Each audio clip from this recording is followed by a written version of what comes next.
how to change the filters in the Nectar Platinum. Hey Nectarinos, in this short video we'll be showing you how to change all of the filters in the Nectar Platinum. There's 3 filters in total.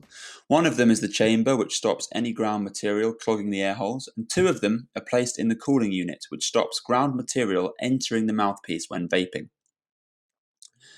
As a heads up, this video shows you how to change your filters. However, if you want to see a video on how to clean your existing filters, then you can watch a separate video on how to clean your Nectar Platinum filters, which should pop up any moment now.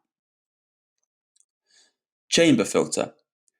Let's first replace the chamber filter. So start off by removing the cooling unit, which is held in place magnetically.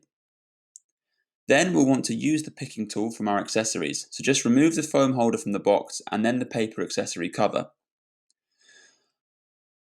When removing the old chamber filter, we want to apply a little bit of pressure to one side of the filter to ensure we get enough grip to then slide it to one side. So just apply some pressure to one side of the chamber and scrape out the old chamber filter.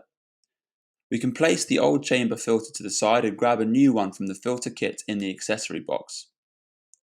Now just drop the new chamber filter in the chamber and push its edges down with the picking tool again until it's secured in place. So that's the chamber filter done. Ceramic filter and rubber holder filter. Now we can replace the 2 filters in the cooling unit, which we can refer to as the ceramic filter and the rubber holder filter. Firstly, you should detach the rubber holder by simply pulling it out of the cooling unit, and then pull out the rubber holder filter and ceramic filter, which you can do in one go by turning the rubber holder slightly in on itself whilst peeling back the lips of the rubber holder until both filters come out. Then we can replace the filters with a new pair from the Nectar Platinum filter kit in our accessory box. So we can start replacing them by placing a new ceramic filter into the rubber holder filter this way up, and pushing the ceramic filter through until you feel it popping into place.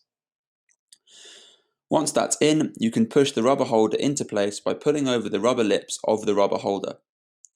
And then we can push the rubber holder back into the cooling unit and attach it back onto the vaporizer. All done in less than 2 minutes.